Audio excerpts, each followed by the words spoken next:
പരിശുദ്ധാത്മാവിനാൽ പ്രചോദിതമായും നയിക്കപ്പെട്ടും മറ്റുള്ളവർക്ക് വേണ്ടി നടത്തപ്പെടുന്ന പ്രാർത്ഥനയാണ് മധ്യസ്ഥ പ്രാർത്ഥന. പരിശുദ്ധാത്മാവ് അതിൻ്റെ ചാലശക്തി നിങ്ങൾ അപേക്ഷകളോടും യാചനകളോടും കൂടെ യഥാസമയവും ആത്മാവിൽ പ്രാർത്ഥനാനിരതരായിരിക്കുവാൻ വേണ്ടി ഒന്ന് ശ്രദ്ധിക്കുക.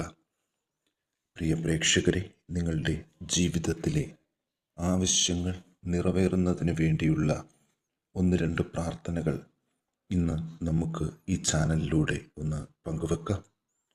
അതിനു മുൻപ് നിങ്ങൾ ഈ ചാനൽ സബ്സ്ക്രൈബ് ചെയ്തിട്ടില്ലെങ്കിൽ ചാനൽ ഒന്ന് സബ്സ്ക്രൈബ് ചെയ്യുക. അതോടൊപ്പം തന്നെ ഇനിയുള്ള വീഡിയോകൾ നിങ്ങൾക്ക് നോട്ടിഫിക്കേഷനായിട്ട് ലഭിക്കാൻ വേണ്ടിയിട്ട് ബെൽ ഐക്കൺ കൂടി പ്രസ് ചെയ്ത് ഓൾ എന്ന ബട്ടൺ കൂടി ഒന്ന് സെലക്ട് ചെയ്യുക. അതോടൊപ്പം തന്നെ നിങ്ങളുടെ സഹോദരങ്ങൾക്കും ഈ പ്രാർത്ഥനാ സഹായങ്ങൾ ആവശ്യമുണ്ടെങ്കിൽ ഈ ചാനൽ ഒന്ന് ഷെയർ ചെയ്ത് നൽകുക. നിങ്ങളുടെ സഹായങ്ങൾ കമൻറ്റ് ബോക്സിൽ ഒന്ന് രേഖപ്പെടുത്തുക. നമുക്ക് വളരെ പ്രധാനപ്പെട്ട ആ പ്രാർത്ഥനകൾ എന്തൊക്കെയാണ് എന്നൊന്ന് നോക്കാം. ആദ്യം തന്നെ പരിശുദ്ധാത്മാവിനോടുള്ള പ്രാർത്ഥന ഒന്ന് നോക്കാം. പരിശുദ്ധാത്മാവേ, എനിക്ക് എല്ലാം വെളിപ്പെടുത്തുകയും എനിക്ക് വഴി കാണിച്ചു തരികയും എന്നോട് മറ്റുള്ളവർ ചെയ്യുന്നതെല്ലാം ക്ഷമിക്കുവാനും മറക്കുവാനും കഴിവ് തരുന്ന ദൈവിക ദാനം തരികയും എൻ്റെ എല്ലാ ചിന്തകളിലും ഉള്ളവനുമായ അങ്ങേക്ക് ഞാൻ നന്ദി പറയുന്നു. എത്ര വലിയ ഭൗതിക ആഗ്രഹങ്ങൾ എന്നിലുണ്ടായാലും ഒരു നിമിഷം പോലും അങ്ങിൽ നിന്ന് അകലുവാനോ വേർപെടുവാനോ ഞാൻ ആഗ്രഹിക്കുന്നില്ല എന്ന് ഞാൻ തീർത്തു പറയുന്നു. നിത്യമഹത്വത്തിൽ അങ്ങയോടുകൂടെ ആയിരിക്കുവാൻ ഞാൻ ആഗ്രഹിക്കുന്നു. ദൈവഹിതത്തിന് വിധേയപ്പെട്ടുകൊണ്ട് ഞാൻ അങ്ങയോട് ചോദിക്കുന്ന ഈ കാര്യം സാധിച്ചു തരണമെന്ന് അപേക്ഷിക്കുന്നു. നിങ്ങളുടെ ആവശ്യങ്ങൾ ഈ സമയത്ത് മനസ്സിൽ പ്രാർത്ഥിക്കുക. ഈ പ്രാർത്ഥന വിശ്വാസത്തോടെ 3 ദിവസം അടുപ്പിച്ച് 3 പ്രാവശ്യം പ്രാർത്ഥിക്കുക. 3 ദിവസത്തിന് ശേഷം നിങ്ങളുടെ അപേക്ഷ തീർച്ചയായിട്ടും സഫലീകരിക്കും. അപേക്ഷിക്കുന്നതിന് മുൻപ് 2 കാര്യങ്ങൾ ഒന്ന് ചെയ്തിരിക്കണം എന്ന് ഉറപ്പ് നൽകുക. അപേക്ഷ സാധ്യമായാൽ ഈ പ്രാർത്ഥന മറ്റുള്ളവരിലേക്ക് ഷെയർ ചെയ്തു കൊടുക്കുക. ഇത് പരിശുദ്ധാത്മാവിൻ്റെ അത്ഭുതങ്ങൾ പ്രചരിപ്പിക്കാൻ വേണ്ടിയാണ് നിങ്ങൾക്കായിട്ട് സമർപ്പിക്കുന്നത്. അതുപോലെ തന്നെ എല്ലാവർക്കും പരിചിതമായ മറ്റൊരു പ്രാർത്ഥന കൂടി നോക്കാം. വിശുദ്ധ യൂദാശ്ലീഹായുടെ പ്രാർത്ഥന.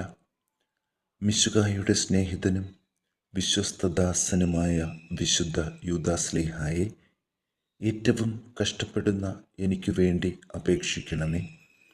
യാതൊരു സഹായവും ബലസിദ്ധി ഇല്ലാതെ വരുന്ന സന്ദർഭത്തിൽ ഏറ്റവും ത്വരിതവും ഗോചരവുമായ സഹായം ചെയ്യുന്നതിന് അങ്ങേക്ക് വിശേഷ വിധിയായി കിട്ടിയിരിക്കുന്ന അനുഗ്രഹത്തെ അങ്ങ് ഉപയോഗിക്കണമേ. എൻ്റെ എല്ലാ ആവശ്യങ്ങളിലും വിശിഷ്യ ഈ സമയത്ത് നിങ്ങളുടെ ആവശ്യങ്ങൾ പറഞ്ഞ് പ്രാർത്ഥിക്കുക.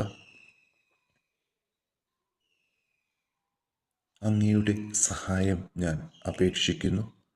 ഭാഗ്യപ്പെട്ട യൂദാശ്ലീഹായെ, അങ്ങയുടെ ഈ അനുഗ്രഹത്തെ ഞാൻ സദാ ഓർക്കുമെന്നും അങ്ങേ സ്തുതികളെ ലോകമെങ്ങും അറിയിക്കുമെന്നും ഞാൻ വാഗ്ദാനം ചെയ്യുന്നു.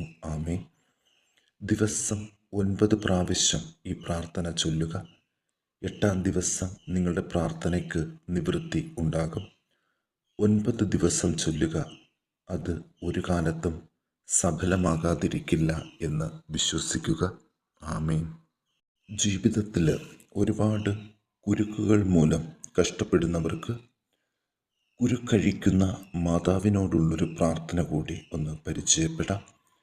കന്യകാമറിയമേ, സ്നേഹവും കരുണയും നിറഞ്ഞ ഹൃദയവും മക്കളുടെ സഹായത്തിനായി എപ്പോഴും കർമ്മനിരതമാകുന്ന കൈകളും ഉള്ള മാതാവേ, എൻ്റെ ജീവിതത്തിലെ കുരുക്കുകളെ നിന്റെ കരുണ നിറഞ്ഞ കണ്ണുകളാൽ കടാക്ഷിക്കണമേ. നിന്റെ കൈകൾക്ക് അഴിക്കാനാകാത്ത കുരുക്കുകൾ ഇല്ലല്ലോ.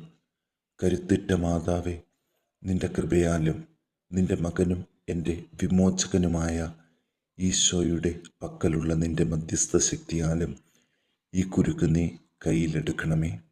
ഇവിടെ ആവശ്യം പറഞ്ഞ് പ്രാർത്ഥിക്കുക.